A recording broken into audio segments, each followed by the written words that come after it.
بسم اللہ الرحمن الرحیم۔ محترم ناظرین السلام علیکم۔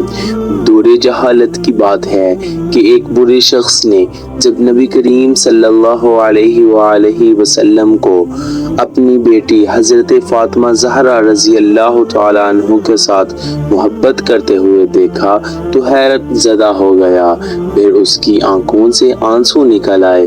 سوچنے لگا کہ کس طرح بے دردی سے میں نے اپنے پیارے جگر کو صرف دور جہالت کے رسم و رواج کی بنا پر زندہ دفن کر دیا تھا۔ یہ معاملہ دیکھ کر نبی کریم صلی اللہ علیہ وسلم نے فرمایا، آخر کیا داستان ہے؟ انہوں نے بیان کرنا شروع کیا کہ میری بیوی حاملہ تھی۔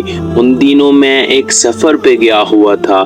جب کافی عرصے بعد پلٹا تو اپنے گھر میں ایک بچی کو کھیلتے ہوئے دیکھا اور بیوی سے پوچھا کہ یہ بچی کون ہے؟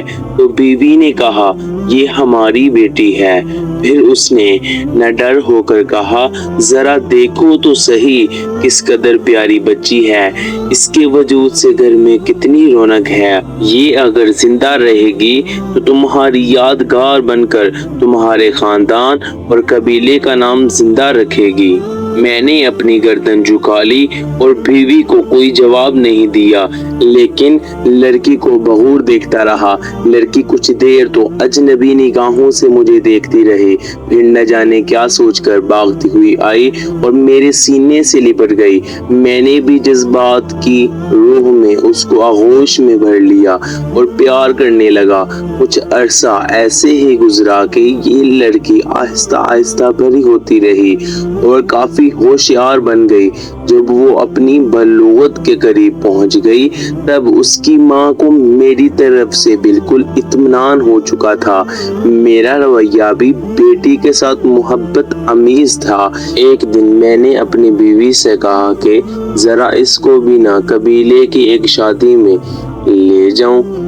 ماں بیچاری خوش ہو گئی اور جلدی سے بیٹی کو سجا سنوار کر تیار کر دیا۔ میں نے لڑکی کا ہاتھ پکڑا اور گھر سے روانہ ہو گیا۔ ایک غیر آباد جگہ پر پہنچ کر پہلے سے تیار شدہ ایک گڈھے کے قریب کھڑا ہو گیا۔ لڑکی بڑی خوشی کے ساتھ اچھلتی کودتی چلی آ رہی تھی۔ میرے قریب آ کر رک گئی اور بڑی معصومیت سے سوال کیا، بابا یہ گھڑا کس کے لیے ہے؟ میں نے سپاٹ لہجے میں اس سے کہا کہ اپنے خاندانی رسم و رواج کے مطابق میں تم کو اس میں دفن کر دینا چاہتا ہوں تاکہ تمہاری پیدائش سے ہمارے خاندان اور قبیلے کو جو ذلت و رسوائی ہوئی ہے اس سے نجات مل جائے۔ لڑکی کو صورتحال کا اندازہ ہوا تو اس کے چہرے کا رنگ اڑ گیا اور قبل اس کے کہ اس کی طرف سے کسی رد عمل کا اظہار ہو میں نے اس کو گھڑے میں دھکیل دیا۔ لڑکی روتی رہی اور گر گراتی رہی، لیکن مجھ پر اس کے فریاد کا کوئی اثر نہ ہوا۔ میں نے گھڑے کو مٹی سے بھر دیا، اگرچہ آخری وقت تک وہ ہاتھ اٹھائے مجھ سے زندگی کی بھیک مانگتی رہی، التجا کرتی رہی، لیکن افسوس میں نے اپنے دل کے ٹکڑے کو زندہ درگور کر دیا۔ لیکن اس کی آخری التجا بھی میرے کانوں میں لوہے ٹپکاتی رہی کہ بابا تم نے مجھے تو دفن کر دیا لیکن میری ماں کو نہ بتانا، کہہ دینا کہ میں بیٹی کو اپنے قبیلے میں چھوڑ آیا ہوں۔ یہ سن کر حضور پاک صلی اللہ علیہ وآلہ وسلم کی آنکھوں میں آنسو جاری ہو گئے۔ اس وقت نبی کریم صلی اللہ علیہ وسلم کی آغوش میں جناب فاطمہ زہرا رضی اللہ تعالی عنہ بیٹھی ہوئی